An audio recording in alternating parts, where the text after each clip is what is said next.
Kalau kita nggak tahu unsur kejadian manusia, apa yang dimerdekakan, instrumennya gimana, kapan disebut elemen, mana yang elemen, kapan disebut instrumen, apa yang disebut instrumen.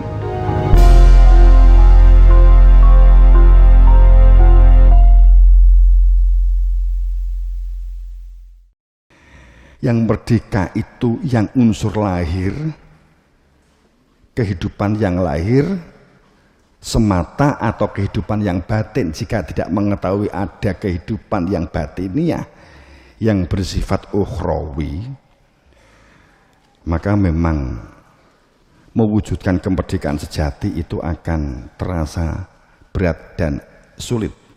Paling tidak jika satu penduduk ada yang mengetahui unsur pimpinannya, maka rakyat akan mengikuti pimpinannya. Tapi pemimpin yang tahu tentang instrumen, tahu tentang komponen, elemen, dan yang sebagai fungsi instrumen dan fungsi sebagai infrastruktur, maka akan dapat merancang grand design, merancang rancangan besar bagaimana mewujudkan kemerdekaan baru akan dapat dirancang. Tapi kalau nggak tahu, ya nggak akan dapat diwujudkan.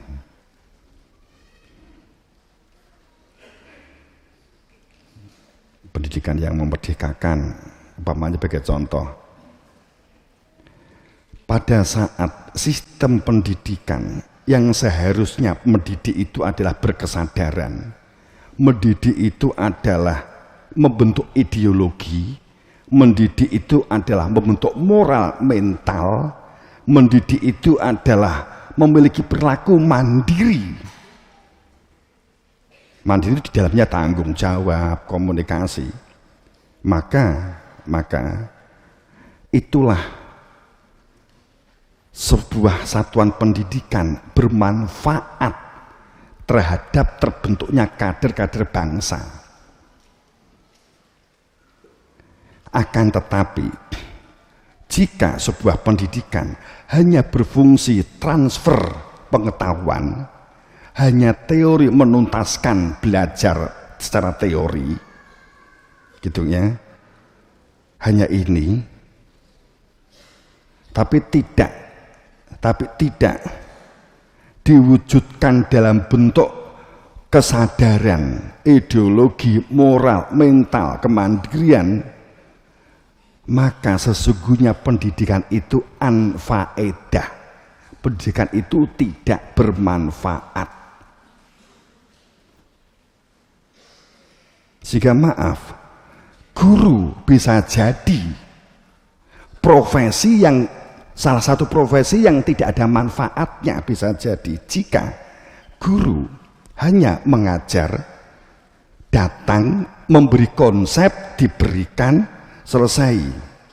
Karena konsep dan teori dengan fasilitas sekarang itu yang namanya ada internet, bisa baca sendiri, bagi contoh kan begitu. Bisa jadi sebagai profesi yang tidak berfaedah kan gitu.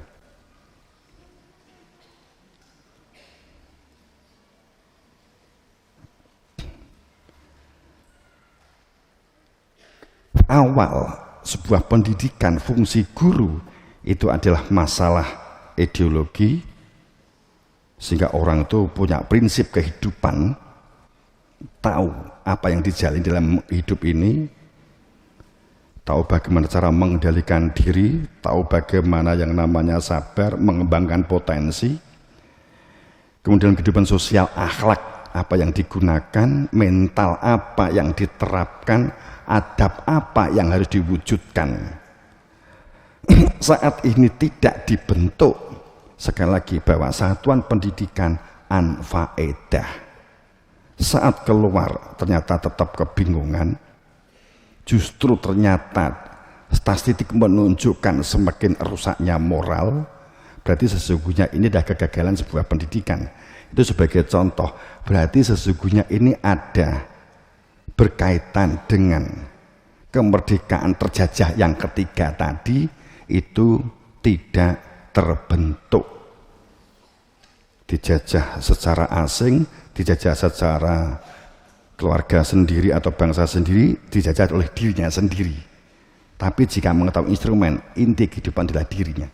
Ya alamun dohir, orang yang mengetahui kehidupan dunia, hanya pengetahuan dunia tentang sebuah kehidupan, maka itu adalah orang-orang yang terjajah. Saya ulang, saat seseorang hanya mengetahui tentang kehidupan, ini adalah pengetahuan yang lahir dari kehidupan berdunia, hanya konsep dan teori, maka kehidupannya berada di dalam orang-orang yang terjajah.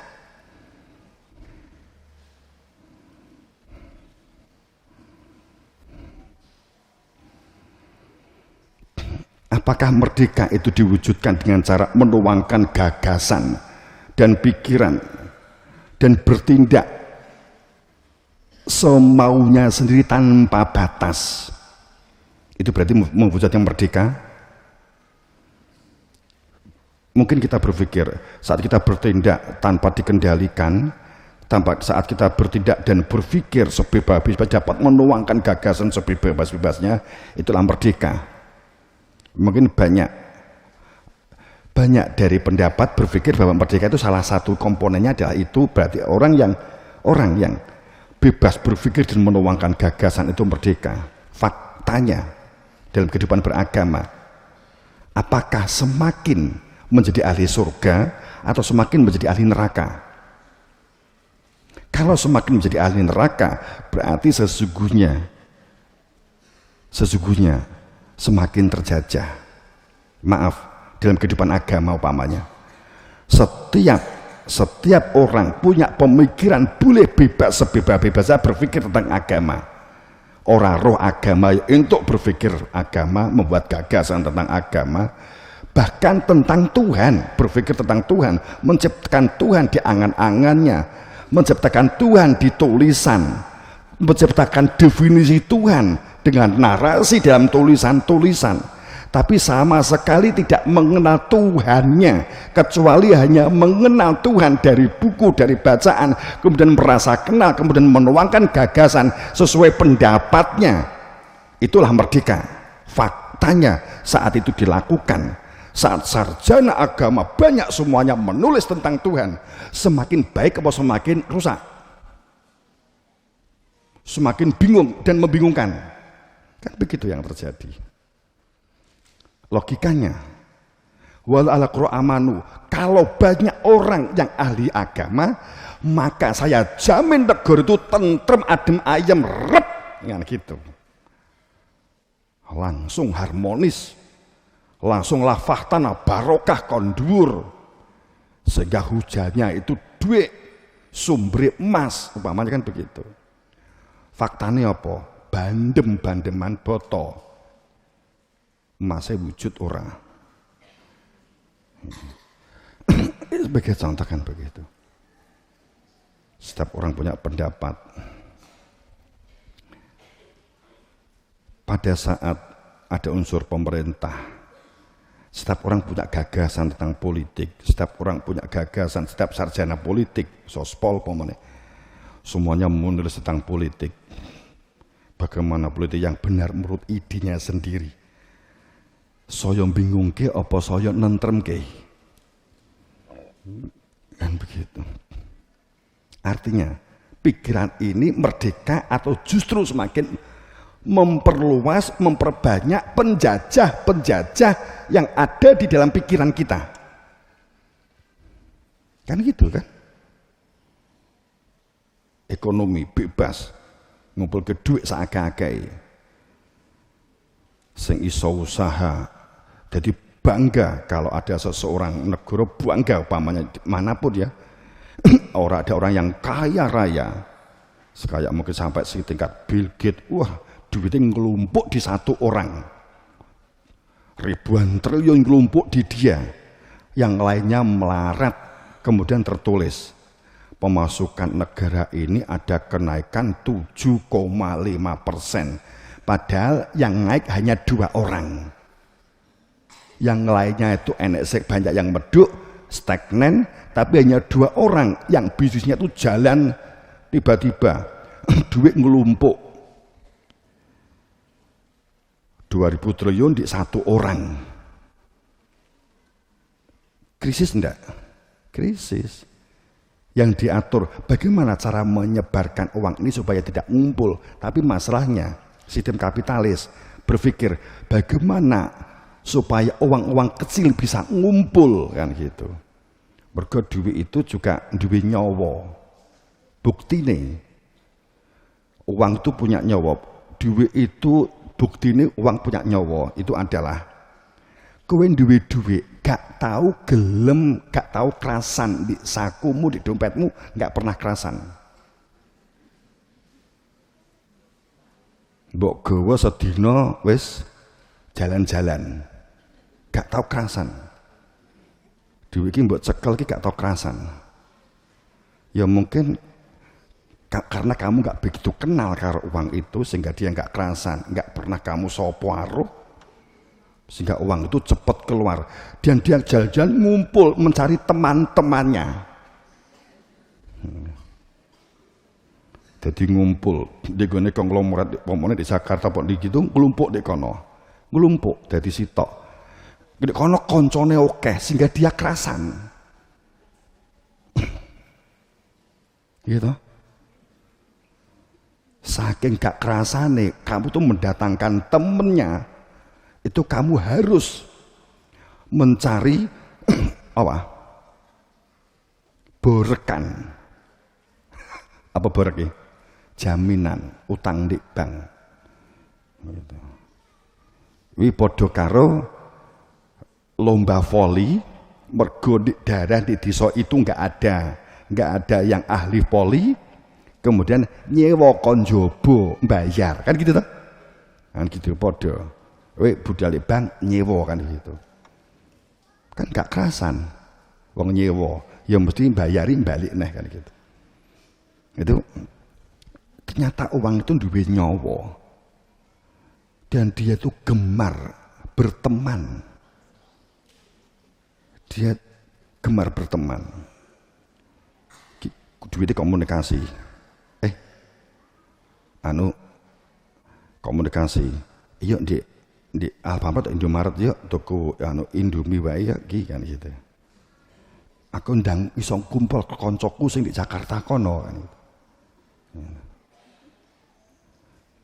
Enek sing rodok kerasan itu mergo ngene. Ora lah kowe ya delik ndek kene ya kan ditabung maksudnya kan didelik nih. Delik ya, dia bersembunyi peta umpet. Iki aku tak gawe mie dewi wae lah kan gitu kan. Kan jadi gitu. Faktane ngono duit itu jan nggone sakune awake dhewe iki gak tau kerasan. Melolet, mules. Ya. Ya. Terus itu penyakit menular, akhirnya sing mules awakmu. Sing seneng kan gitu.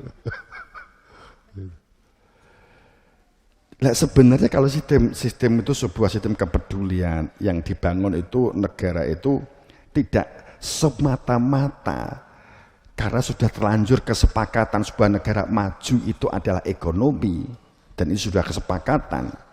Padahal teorinya tidak akan dapat menenteramkan, kan gitu kan?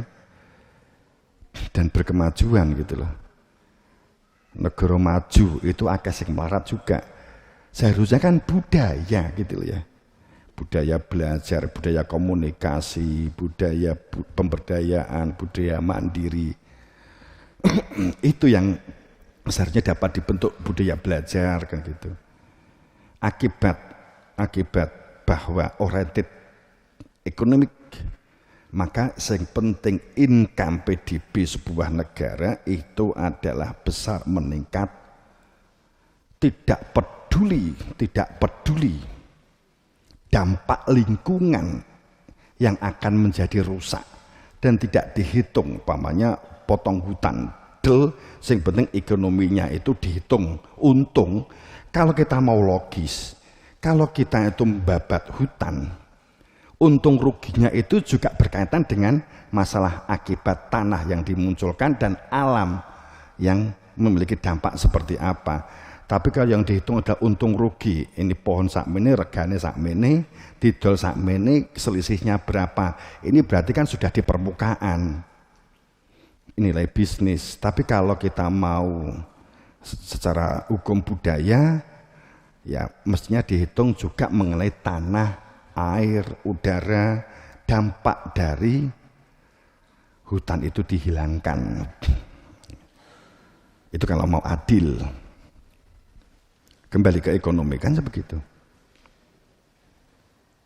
Yang ini yang kita bangun dalam kita. Setiap orang tahu, memang kamu butuh makan, ya. Memang kamu butuh uang untuk transportasi, untuk bisa beli, iya. Bapak sebagai contoh kan begitu. Tapi kan tidak jadi orientasinya. Hanya sebagai alat untuk kembali kepada Tuhan. Kalau di kita dalam keilmuan kan begitu, alat. Saat ini sudah dijadikan sebagai parameter kemajuan seseorang. Eksplorasi, eksploitasi, habis-habisan. Akhirnya hukum ekonomi memakan dan membunuh asal meningkat income-nya tidak menjadi masalah. Akhirnya kan dampaknya seperti itu. Duit ngumpul wong sitok, kemudian laporannya adalah suatu negara ini telah ekonominya naik sekian poin, 7,594, padahal yang nambah itu hanya 1-2 orang.